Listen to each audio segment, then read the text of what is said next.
All right, welcome to another episode of the Couch Coaches podcast where we're talking about everything going on in sports. And I feel like this week, between last week's show, I feel like the playoffs have completely flipped uh, because all of a sudden Minnesota looks like absolutely Unstoppable. dominating world beaters. And I don't know where it came from. I knew they were solid, but they are manhandling Denver. And Sister Rhonda, since you are our very special guest today, I'm going to start with you. Um, you can start with that series if you want. If there's other series you want to that you're looking forward to, that you or what you think about those, go for it. But please, thoughts on the NBA playoffs for this current round. Yeah, Minnesota just took it to Denver last night. I mean, they couldn't do anything right. They were doing everything that was just not in their character. I mean, turning the ball over, and Jokic was getting manhandled, and he was, not getting his calls like he usually gets his calls. So that was making him even more frustrated. You got the coach running off the bench all the way half court. You got Jamal Murray throwing stuff out on the court and stuff. And it's just like they're supposed to be the vets, right? And they're the ones that are falling apart. I agree with exactly what you were saying. It's the changing of the guard. It's all about the young people. They are just here to destroy, and that's what they want to do. The young people want to come to Minnesota, OKC, even the Knicks. I mean, all the people that haven't won in a while, they just want to come and improve. And Anthony Edwards, he says it. He wants to kill everybody. He wants to destroy everybody, and that's how he's playing too. So bringing up OKC, what are your thoughts on the OKC Dallas series? I think OKC can beat Dallas. I do. I think okay, because most of the teams that are winning are playing team ball, right? Right. Anthony Edwards used to be a selfish player, right? It was all about him going down the court, putting up the ball. And if you notice, he doesn't necessarily play. He gets his points when he sees them, right? But he can pass the ball. He's not afraid to give it up. And so he's just not looking for his points anymore. And so it turns into team oriented. You got, Gobert, defensive player of the year that just was awarded today. So they're playing excellent defense. And you can just see it's just like team chemistry, right? Same thing with OKC. When they do interviews, it's the whole team that's going up to the mic and doing interviews because they have so much fun on and off the court. And that was one of the things when the Warriors were winning. That was their main thing, quote unquote culture. But I think it's anybody's culture. Anybody that plays team ball and enjoys each other on and off the court, it's nothing but a chemistry for winning. And so that's what I see in Minnesota and OKC. Deacon Hill, do you agree with the Dallas OKC series? I do, and I think Sister Ronda was right on point. It's all about these guys are young, but they're also tall, long, and athletic, and they can all move and shoot. And I think that's the way the trend is going. And don't leave out what the this who's playing? Austin? No, who's playing Indiana? Indiana, Oh, another young and up and coming team, and I think they actually beat themselves against Boston, all the careless turnovers and stuff. But they don't play very good defense, but their offense is going. And if they don't beat themselves on with turnovers and getting lackadaisical, I think that they're a team to watch. But yeah, far as Minnesota, wow. I mean, Carl Anthony Townsend, the way he's playing, 7-footer shooting threes like that. This guy that they're bringing off the bench that started last night because Gobert wasn't there. I mean, they just got so much length and athleticism. That is the way the league is going right now. And those guys are all those young teams are ready to come and play right now just because of that athleticism and all of that height and where they can move and shoot. Well, and Roddy, you're making a great point. Like they're playing team ball. They're not doing ISO ball like all the old players do. All the old players love the ISO ball thing, which is why the Clippers are at home. right. Well, because the old players want to slow it down. They can't. Exactly. They have to. They have to. I mean, when you see Anthony Edwards get that ball, he goes full speed down. Halliburton does the same thing. When he gets it, it's full speed down the court, and they making layups. After a made shot, they are running down there and making layups, and it's too much. Yes. It's too much for the older people. It's funny. It's all these teams that we were laughing at a couple of years ago, right? Because they weren't winning any games. they just kept saying young people, young people, young people, right? Now 3 years later, we're laughing at ourselves because we're down at the bottom, old and decrepit, and all the young ones is just running all over people. Yeah, And that's the way I think the league is going. I mean, like you said, there's no LeBron, there's no Curry, there's no Durant. You know, there might be no Kyrie and no, Luka. I mean, it's all about the young people. All right, here's Brother Bill. So while Brother Bill's coming in, Deacon Hill, I'm going to stick with you. What do you think is going to happen with the Indiana New York series? Like I said, I give Indiana a great shot because they were sticking. Bronson, he's going to get his. I mean, he's one of them guys that can keep going all night, but he almost does it almost single-handedly. Those guys have a squad. Indiana has a squad, and they're young, and they can keep going. As long as they beat themselves. They get up and they start making careless turnovers, and stuff like that. As long as they can settle down and play and don't beat themselves, I give them a great shot in that series. Well, and those mistakes are what you expect from a young team. So when you see a team like OKC, you see a team like Minnesota make it, they're 1 and 2 seeds. We were all poo-pooing them because they're young. You're like, oh, these guys are going to make mistakes. And then Minnesota comes out and just drops an absolute just haymaker on Dallas 2 times in a row. Like the first game, you go, okay, maybe, they'll adjust. And then they could do less the second game than the first. My mind. And they're beating Denver, and it's in Denver, right? Yeah, and they're stomping them. Wait, is it in Denver? No, it's in Minnesota. Oh, it's in Denver. It's Denver. Denver, it's in yes. Denver, yeah. In Denver, they get ready to Denver. go to Minnesota. Now they're going to Minnesota for 2 games. I mean, they were getting pulped. They was up almost by 30 against Denver, and Denver had no answer at all. I mean, shots weren't going in. I mean, anything. And Minnesota was ready for it. It's like, I think the announcer was saying, it's like every time a Nugget turned around, they felt like it was 4 people from Minnesota that was in their face, and they could not make their shots. And they seem to be able. So one thing with the Knicks and Indiana series, like I think the Knicks are in a single game. The Knicks are a better team, but their team plays the whole game. Their starting 5 plays the whole game, every game. And at the end of the game, because they're not pulling away, they're playing like super intense defense.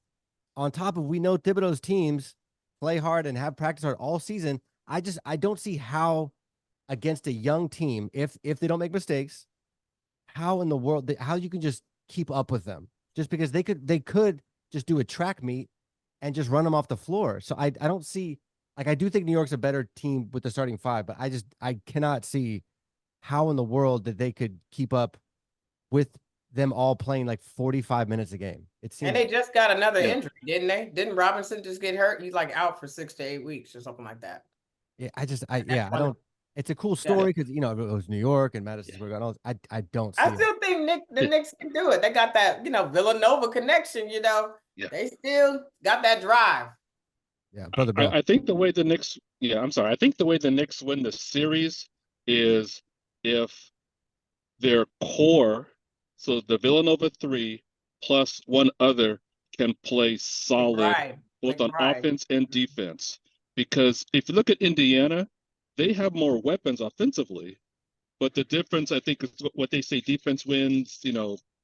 Championships. I know we aren't there yet, but I thought when Indiana was up by 9 that even if the Knicks traded buckets with them, or maybe if they got a couple of stops, I expected Indiana to win that game. And so I learned something about this Knicks team that I really haven't seen since Pat Riley was the coach back in the 90s with Patrick, and that was when they needed to amp it up defensively, they were able to do it. Hart is the wild card, I think. Seems to me, DiVincenzo, I can't remember which team he was at before he was at New York, but whoever that team was that let him go, I don't know. The Warriors? They just couldn't pay him. That was all. I know, and that hurt me to see him go because he's proven, that he's a baller on both sides. So I think that series is going to go either way. Injury is a wild card, but I think, like I said, in the Knicks, if they can do what they did last night and do that consistently defensively, then in a long series they should win. We'll see what happens tomorrow night because Game 2, I think, is going to decide whether or not the Knicks can hang in the series. If it's 1-1, then it's a toss-up. Does anybody think the Celtics are going to lose to the Cavs? No, Okay, barring injury, no. I'm just making sure. Yeah, I mean, and it's not because the Cavs don't have a shot, but I think what they say, styles make fights, and the Celtics are getting play from what's his name, White, that I didn't see Derek even the White, last couple yeah. of years. Oh, Derek White. I mean, he's taken his game to a whole nother level offensively. Porzingis, they said, that's a question mark. If he's not there, that could tip the scales the other way. But I really wouldn't expect that until the conference championship. But we'll see. I mean, now Cleveland's got to bounce back. Again, game two. They say you take it one game at a time. So we'll have to see what happens in game two. I don't see Boston Cleveland. beatable though. Boston can be beat. Exactly. Yeah, they're beatable. It's just in a the question. finals Yeah. for Not sure. by They're- Cleveland. Not by Cleveland. Not Well, by it's the question is, does Cleveland have enough offensively outside of what's their point guard's name? Mitchell. Yeah, do they have, it's others, right? Do the others have enough to make it a fight in the fourth quarter? Right. No. Yeah. See, I see Deacon Hill Boston. said no, absolutely not. Yeah, I mean, and I see Boston as one of those they're one of those mental teams. Like you can mentally get them out of their game. And I don't see them being I see them being very comfortable against Cleveland. So I think they're going to play very high level, at least in this round. And then the next round, if they get punched in the mouth or whatever, they'll, they can flounder. But to me, they're they seem to get in their own heads, which is great if they're on. And it's very disappointing for Boston fans when they're not in. Yeah, I think Boston was going to make it to the finals anyways in the Eastern Conference. There was really no one that could really stand against them or whatever. I always knew that their trouble is going to be whoever they play in the Western Conference. Western Conference, they're playing, very competitive basketball. And I believe that, whoever makes it to the finals in the Western Conference is going to be the one that's going to win it all. For sure. Really? So you're picking the West over Boston no matter who it is coming out of the West, huh?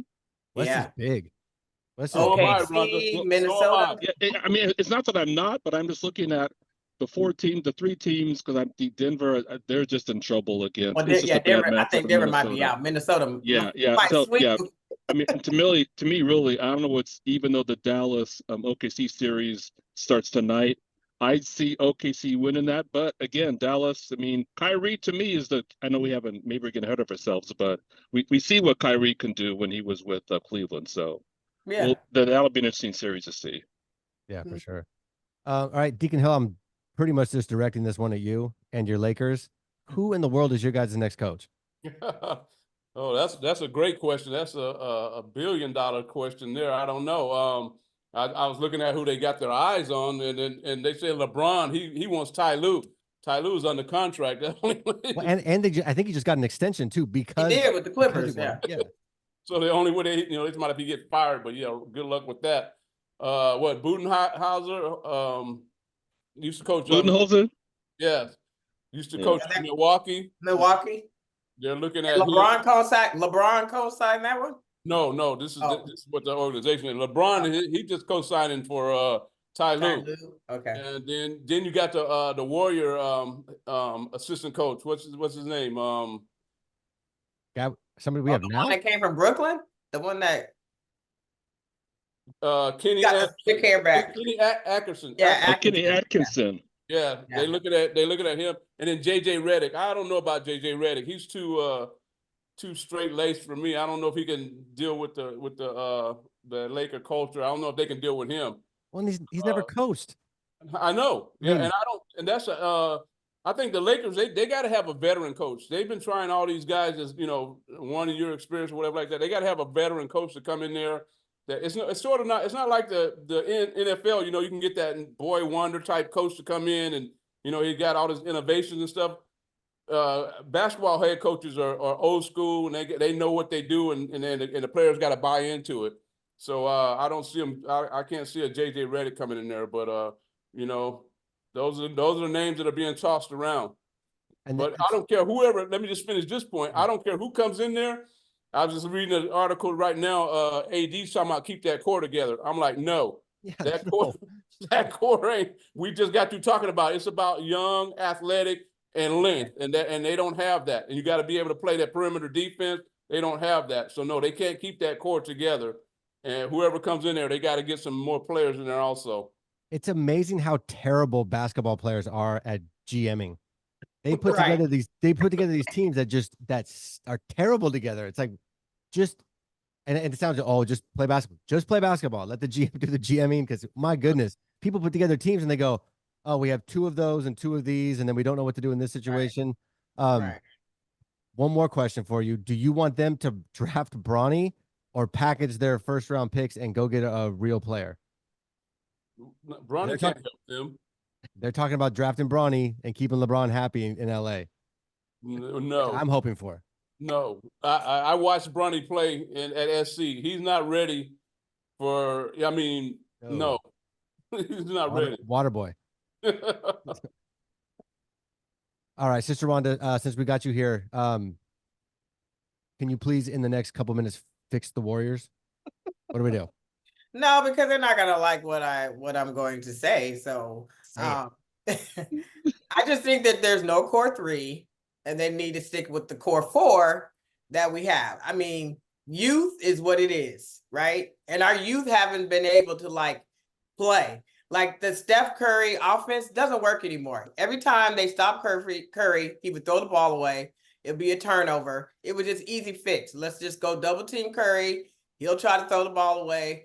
I don't understand why he would always dribble into the double team. He needed to get the ball away as soon as he got it. He needed to get it away and then go ahead and get it off a screen or something like that. As long as Kerr wants to continue to say the core 3 is still alive, we will not win a championship again. He's got to let the reins go. He's got to focus the offense around the 4. If they keep all 4 with TJD, Paczynski, Moody, and Kuminga, I think they should keep all 4. I don't know if they will, but that's where I'm going. I'm like, you got Steph, you got Dre, you got the 4, and then you just fill in around. I mean, I don't know where Clay's minded. I don't know if he wants the money. If he wants the money, he'll go to the Magic. If he wants to stay a Warrior, he'll stay a Warrior. But that's up to him, and his decision that he makes. But I think we just need to change our focus and stop focusing on the core 3. We did it for the last 2 years. It didn't work. Now we need to focus on the core 4. We have a good core to work with, and we might not win the championship for another couple of years, but at least we got something to work with. I think we'll still be competitive. So idealistically, what do you want to do with Clay and Draymond? Like if you were to make the decision, would you want to keep both of them? Would you want to ditch one of them and keep the other? One could go. Which one? Well, to me, Draymond ain't got nowhere to go because he's not going to be Draymond no matter where he goes. I think he would get picked up pretty fast. You think so? Yeah, I do. I mean, everybody I listen to is like he's obviously a nutbag a couple times a year on the floor. I mean, he missed like 25 games this year, which is a lot of games. But he's like a coach on the court, and obviously he's an absolute like just fire starter for a team. I think he would get. I mean, I would be more surprised if Clay got picked up faster than him because to me, Clay's he's all over the place. It sounds like the Magic wants Clay. Like the Magic have said that they want Clay, so he definitely has a place to go. And Clay, he's mental, right? So he has to go someplace that he's gonna, enjoy himself. Because if he doesn't, as we've seen, he just checks out. And, he won't be back for another couple of games. And so if teams want to deal with that, then they can. I don't know. Draymond, some people don't internalize him as a coach because of the way that he comes across really strong. Some people can take it. Some people can't. So if they can take it, then you're right. You got a great coach. You got somebody that's going to inspire. But Draymond picks and chooses when he wants to play. If he feels it and he wants to play, he's going to give you 100%. But, we've seen, Bill, where he has not given his all and he just running up and down the court. And I'm just like, well, take him off the court if he does not want to play. And Kerr doesn't seem to be able to do that. He can't take Clay off the court and he can't take Kerr. Because I'm telling, like I told Bill, if y'all could have saw me on our very last game, I said, I was holding my friend's hand. If he puts Clay in there one more time, he's 0 for 13. He is 0 for 13. Moody is 4 for 8. I mean, he always said he's going to play the best player. Well, Moody was the best player and he did not play him. He continually, like Clay was just gonna blow it. It was obvious it was not gonna be Clay's night, and he could not sit him. And so I'm like, if Clay has to go in order for Kerr to be able to, leave him alone or play him when he can play, then I'm like, then he can go, because that was just, it was tearing my heart apart. I was like, if he puts him out there one more time, and he kept putting him out there. He kept putting him out there. I was like, oh my gosh. Oh my gosh.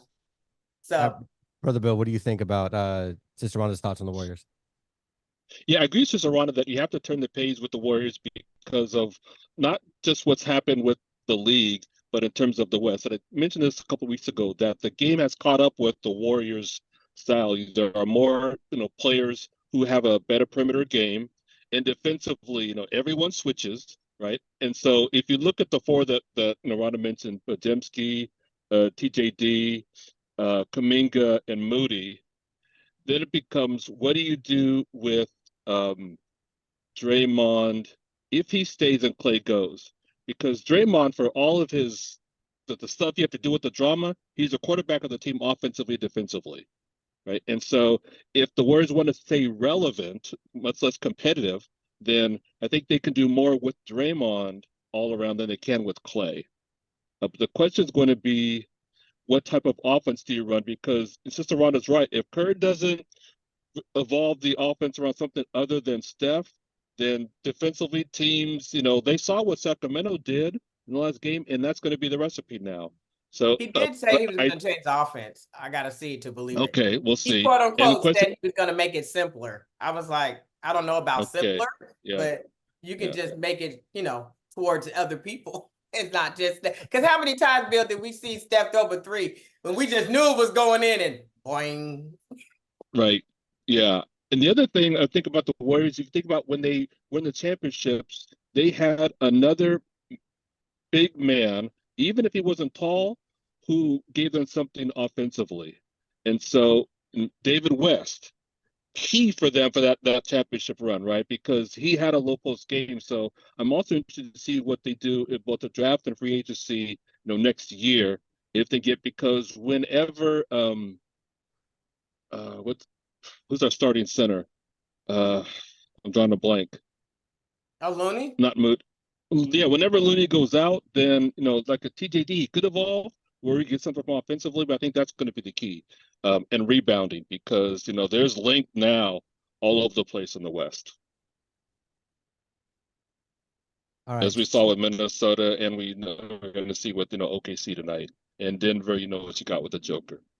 Yeah, OKC's looking pretty. I mean, it looks pretty even so far. I mean, they're tied with a couple minutes left in the second quarter. Shifting to college football, kind of popped up a little bit at the end of last week with Deion and Shedeur Sanders kind of trolling players. There's a lot of movement on Colorado. Obviously, last year they had a ton of players move out, and they brought in a ton of players. Started the season really hot, did not stay hot at all, and then there's a lot of movement now, and I don't know if there's more movement on Colorado than there are on other teams. It seems like there's a ton of movement with the NIL thing, with the transfer portal. It seems like teams are losing a good percentage after every season. But their approach, and it may be just because they're so high profile, because it's Deion, and we were watching his games last year, and then during the commercial break we were watching him on commercials. So he's obviously a very high profile guy. But they're like attacking players that are leaving when they say, "Oh, why did this person leave?" And they're kind of talking down against guys that are not necessarily. I mean, maybe they're 5-star athletes, maybe they're 4-star athletes, but it's like it seems like a strange approach to coaching. It seems like a kind of a negative energy. So you're starting to hear kind of like negative stuff come out of Colorado. Deacon Hill, I'm going to start with you. Just thoughts on Deion's approach as, I guess, I mean, not even X's and O's, because we're not even talking on the field, just like off the field approach to kind of how Colorado is looking right now. Well, first of all, it's time for him to put up and shut up and put up now, because he's been doing all that talking. Like you said, they went 4-8 last year. They started out and won a couple games and was on a roll, but then when when they got up against Oregon and the other top teams, it showed. I was looking at something where his son was kind of trolling a guy that was actually, he didn't go the guy was saying he felt, and a lot of other players felt some kind of way the way Deion came in and told him to just get in the, you might as well get in the portal right now. But this kid didn't go in the portal. He stayed, and but he said he felt left out in the program. The people, because Deion, they just like ignored him, even though he stayed there. So that's what he was talking about. And then his son come out and go, well, who is he? I don't even know who this guy is, you know, and start trolling him like that. But far as I was looking, they got the number 7 transfer this year class coming into Colorado. So some players are still going there. So now, like I said, it's just time for them to show it. We, like you said, we don't really know if Deion can really coach. You know, he had a couple good, you know, he played in the HBCU league, and they did good down there, and he brought his players with him. We'll see what happens, but it's time to start coaching now and stop talking. Brother Bill. Yeah, I think for Colorado to be successful, not even a struggle, but successful, I mean, Deacon Hill's right. Not only does Deion have to coach, but the system of the style of offense that they had, they have to look at the conference that they're in and what they're up against, because they were easy to defend once they got to the meat of that schedule. And so, you know, I don't know who calls up plays offensively, but to say Deion has to coach, I mean, that's an understatement, right? Not only does he have to coach, but they have to have an identity of what they're going to do in the conference that they're, because that's a tough conference that they're in. And if there's rumors about whether or not he's going to even stay at Colorado, then it's going to be difficult for them to even try to attract players, not because of him in the name, you know, Coach Prime, but just for, you know, to recruit kids and get kids to even come to the school if they think it's a good program. So aside from just the coaching, I mean, there's PR issues that need to be fixed in order for Colorado to really try to do something with the Big 12, Big 10. I'm forgetting what conference that they're in. But the short of it is they've got their work cut out for them, because 4-8 not going to work, you know, year over year. I say he maybe has another year of that, and there's going to be questions from the athletic department. I know, do we have the right guy at coach? Sister Rhonda. Yeah, I don't know much about, you know, Colorado, but I know that, you know, in college football, it's all about connections, right? Like Nick Saban was known for going to people's houses and recruiting his players. I don't think Deion goes to anybody's house to recruit anybody. He's just recruiting from his mouth, right? And so I can understand the player saying that he didn't feel any connection, because Deion is a lot of talk, and he doesn't really show the connection with the action. Now, if he likes you, he's going to connect with you, right? But if he doesn't really know anything about you or anything like that, then he's not going to connect with you. And then those players are not going to put in their all because they feel, as I said, feel left out. So he needs to find a way to connect with his players so that they'll stay more than 1 year, instead of just coming in and then turning around and leaving, and hoorah can only last for so long. And then especially if you're not having a winning program, like all of you have said, 4-8 is not going to cut it. So, I mean, if you hoorah, and you actually have a winning record, then it can work. But then after that, then it talks about the X and O's. Then it talks about the connections that you have, and he doesn't have any of that.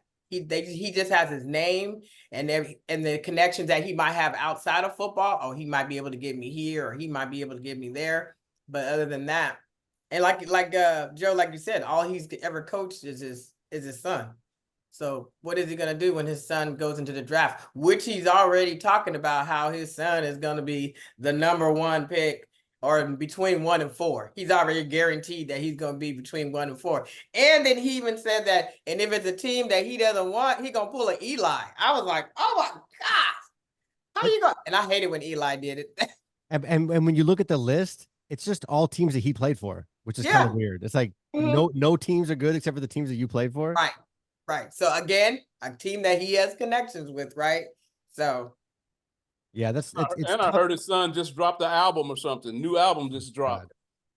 Yeah, and they were saying also that, Deion is writing a book. And so some players are like, well, I don't want to be part of a book. Like when I come play for you, how do I know what I say is not going to be in that book, right? So everybody's going to be walking on eggshells, not knowing, what is he going to say or what is he going to say, So nobody, wants all that stress around. And then, they got their reality shows, so they got cameras wherever they go, whatever they do. So that's a whole lot when you just want to come to school and play college football. Yeah, it's tough. My first like, wait, what's going on is when, because I thought he was strict.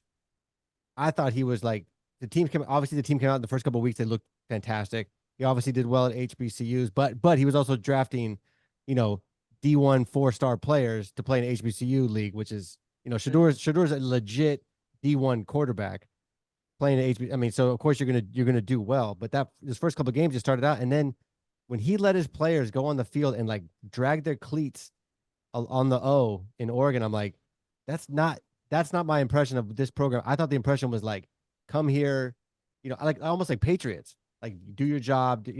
We're focusing, and then he did that, and then the Shador with the showing his watch and stuff. It's like, okay, this is not the program that I thought it was. And then you go 4-8. It's not. That's not. And Yeah, I was Colorado's with you, not Joe, like you're saying. Colorado's not. I guarantee Colorado's not like a great school for NIL at all. So you got these no. players is like, oh, I could go to Oregon or Washington or USC or now they're doing a Big 12, go to all these other schools and make whatever 50 grand more or 100 grand more than deal with this guy and his TV show and this book and this kid and his 4-8 and stuff. Like it doesn't. Colorado Yeah, doesn't seem like overly appealing to me at all. yeah. If Shedeur Sanders is serious about going into the draft after, this college season, then he's going to have to change up his marketability because all the things outside of football that he's doing, if you're an owner, a GM in the NFL, none of that matters. I mean, sure, you might be able to sell a few more tickets if you go to. I mean, remember back when Deion started his career at the Atlanta Falcons, he was prime time, and you had Showtime when Andre Reed. Rison, and and that was a circus. I mean, that was good theater, but how did that translate in terms of championships? It didn't. So I would hate to see someone who's got talent Got like one Shedeur with us. Sanders go the way of the balls did with sorry? I said he got one with us. Worked out. But my point is, just focus on football, right? And if your daddy's trying to dictate where you go to school, that's not going to work in the NFL. It's not going to work in professionals. It just doesn't work. It And does not. I can't imagine an NFL NFL is team too going. competitive. I can't imagine an NFL team going, okay, he's a pretty good quarterback. We got to deal with Deion on top. I mean, I could see I could see Deion being a total turnoff for a pro team. Like, because Shador's like, he's not like, he's good. He's a really good quarterback. He's not like a slam dunk and the off the field kind of weird stuff. It's like, is he really focusing on football? But Deion to me would be like, I don't want to deal with any of that at all. Just I because think he'd be a good pick he's a for the lot. Niners. I think, hey, Of course you can say that. I We think, have a quarterback, thank you. yeah, you guys Yeah, don't. You exactly. guys Yeah, don't. we're good. How y'all Don't get doing me over there started. in the Don't get me started. yeah. How are the Reno Raiders doing with y'all quarterback situation? The Don't worry about it, Joe. Henderson Don't worry Raiders. about it. All right, guys, that is all we have time for today. Sister Rhonda, thank you very much for Thank you joining for us. inviting me. Absolutely. Yeah, Anytime. come on back soon, yeah. All you Yeah. gotta do is invite me. That's I'll right. come. That's right.